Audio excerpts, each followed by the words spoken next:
Jess with the mess, man. Jess has been talked about for the last couple of days. There's been a lot of drama at the Breakfast Club. Personally, I did not expect them to implode like that. I didn't. I'm sorry. Maybe I'm a little naive, but it got bad, and we're gonna talk about it a little bit. Shorty is like that. Yeah. That's why I picked her to fill in for me for maternity leave. This woman every day. Every day. I don't have no reason to fucking hate on that girl. I don't. No, I didn't like her when I came back because I'm like, all right, what's going on? What's going on? She knew it. We had a conversation. Because the anger was misplaced. Nah, it ain't even you that I don't like. I'm realizing this is the way these niggas is doing shit up here that I don't like. Okay. So if you hadn't seen, Jess Hilaire took the IG Live to talk about her relationship with the Breakfast Club and what's going on in the backdrop that we don't know about. Since returning from maternity leave, Jess feels like she is either A, being replaced, or B, having her role reduced. Okay. Um, and she feels like she's left out of the loop. She says that she went on maternity leave. There was a plan, and when she got back, that plan was not fulfilled. Lauren was still here on the Breakfast Club. Now, me personally, I think that people like Lauren because she's a little bit more professional. They like Lauren because she has journalistic integrity. Jess, and in her own defense, as she talks about it on the Breakfast Club, she was not hired to be a journalist. Ever since I came back, it was weird. Yes, it was weird.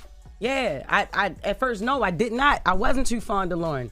Nah, I wasn't too fond of her when I came back because we had a whole plan. Even how when I came back, how I pick her to fill in for me, right?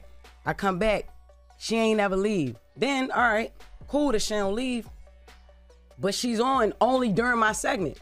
If she was meant to be a fourth host, move her in another way. Why she got to be moved in on? Because nobody had a problem with Jess with the mess until she started reading right. You know what I mean? Till she started So reporting. Like when I see people using that as a conversational piece, I'm like, you don't really understand like why Jess was brought in. It's not just Jess was here in a time where the Breakfast Club was losing viewers. Okay. And they were circling around looking for the next, basically the next Angela Yee, the next woman. Okay. And they went through a lot of different women. And the audience, the view started going back up when Jess made her appearance. Okay. It doesn't matter if you like Jess. That's when the view started going back up. That's when they started gaining some type of relevancy. Just with the message now have its own real platform outside of Instagram and TikTok. It literally has like its place in radio stations and stuff. And whether you like Jess or not, I think that that's cool. I think that it's cool that she found a place with the Breakfast Club during that time. Now, again, she's pregnant during this time, and eventually she goes on maternity leave, which means she has little to no time on the Breakfast Club. Lauren, she talks about her picking Lauren to come and in which I felt like Lauren did a great job. Okay. And I don't think that this situation is necessarily about Lauren. I think it's about communication, transparency, and things of that nature. Do I like the way Jess handled it? No, I don't. I'm so sorry. I don't like it. Um, and a lot of stuff also spilled out to just telling Lauren to shut up because she didn't like the fact that she was talking over her. Heard a lot that you didn't say to me in Okay, person. so what part did I not say to you? Okay, so the part about the talking over each other and the hush, be quiet, because you talk about how you feel in real time, right? Yeah. I'm feeling in real time. That be quiet. That was crazy. Is crazy. The shut up. I was like, oh, okay, because what we really giving up here? Like, what's up? Okay, right? But I didn't. None of that was said. You didn't say and, anything and about then, that. And then when I pulled you into the office with our EP with Eddie, the first thing I said to you was, Jess, we fighting for airtime and it shouldn't be like that. I want to know what can I do better as a producer? What can we do better as the two women sitting right here next to each other to make sure that don't happen, because it doesn't look good. It's not going to play well for either one of us. I literally swear to God, I don't even remember you saying that. That's rude. I don't know what to tell you. Like, that's rude. Um, I do think that they could have worked things out in the back end. Uh, Again, I also think that the reason why people like Lauren is because she's journalistic, she's thorough, she does her research. Um, and I just don't think that that was, you know what I mean. And I also do think like Jess isn't being honest. I do believe that Corey Holcomb and DJ Academics creating these narratives that she was fired or that she's losing her spot, on top of the things that are going on in the backdrop, has gotten to her. I don't agree that Jess does not give a damn what Corey Holcomb has to say. Because Corey Holcomb gives a damn about what Jess Hilarious has to say. They're on this back and forth. They've done this for 11 years. Okay. Imagine your op get some information or some ammunition on you. You know what I mean? And narratives nowadays, whether they're true or not, is ammunition. That's what it is. And so I do believe that Corey Holcomb holds rent in her head as he holds rent in her head. She holds rent in his head. This is the truth. You can be mad. You could be a Corey Holcomb fan. It's the truth. He loves talking about her. And the same thing with academics. Academics just hates women.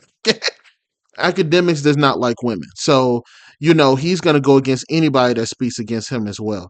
And I also tell people to remember this about Jess. Remember how she got there. You know what I mean? There was a particular part during this stint where she was talking about, uh, you know what I mean, reading the comments, living in the comments, and things like that. People got to understand, bro. You can go back and look at the comment section. People were rooting for Jess Hilarious to get that third spot. Okay, Jess knows this. Everybody knows this. Also, she's a social media personality. Okay, this is where she got her start from. Of course, she's gonna be reading them comments.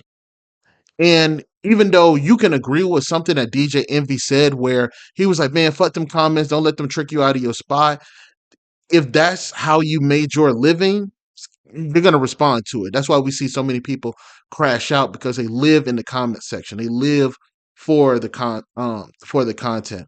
But I didn't know that Lauren was a producer. So I actually had a comment left on one of my stories. And so I actually Googled her and Google some of the things that Lauren has done. She's worked with TMZ. She's worked with BET. She has a very hefty uh, resume. So of course she's going to be good. Like, of course she's going to be really good at her job. She's been in this 8 years.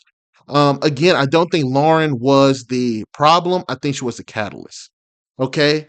And the fact that, Charlemagne was laughing during Jess Hilarious's, real breakdown during this time, instead of just saying, hey, listen, we don't agree with that. Hey, um, and this is a hot take. I just feel like this is going to be a hot take.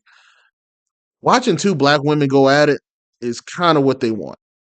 Okay, they kind of want y'all to compete for that third spot. I don't think this is my opinion. I don't think there's going to be a fourth chair. I think at some point they're going to make a decision, whether that's Lauren, whether that's anybody else but Jess. You know what I mean? I don't know if they're trying to get Jess out of there, but I do feel like that there's more to it. Okay. Um, and I think that the problem was for me is that Jess didn't handle it the way that people want to handle it. Like, it doesn't matter as iHeartRadio, it doesn't matter what community they built. That is a corporate job. I hope y'all know that. Like, I hope y'all know that iHeartRadio is a corporate job. They can't just go up there and just spew anything. They can't just go up there and just do outbursts like that. That's gonna get you fucking fired from iHeartRadio. That's a fact. Okay. Um, and I don't want her to lose that job, to be real. Well, honestly, I don't care, but I don't want to lose that job because I do feel like the audience is so fickle. I'm a content creator myself. I read the comments. They hate you 1 second, and when you talk about something they like, they love you the next. Okay. Do I think that Jess has some controversial points? And I also think that a part of this is that people don't like Jess. I do believe that people don't like Jess, and I think that's also playing into a lot of like their content and stuff. I think women coming back from maternity is hard for them. You have a baby at home. while trying to come back and navigate your job, the one thing that you do want to stay is your job. You want your job to be safe when you come back. You already got shit to worry about, right? I don't know if she's married to the brother, or I don't know if Jess is married yet. But yeah, I that's my only thing. Is I do disagree with how Jess had it. I don't think Lauren is the issue. I think that Charlemagne and DJ Envy are the issue. I think that they could have spoken up early on and said, hey, look, this is what's going on. Fuck it. This is what's going on. Either you like it or you don't. Okay? Lauren's gonna be here. People like Lauren. Jess, we need to sit down and come up and make sure that your show stays yourself, or we need to do what we need to do. Okay? Um, and that's just how I see it. Okay.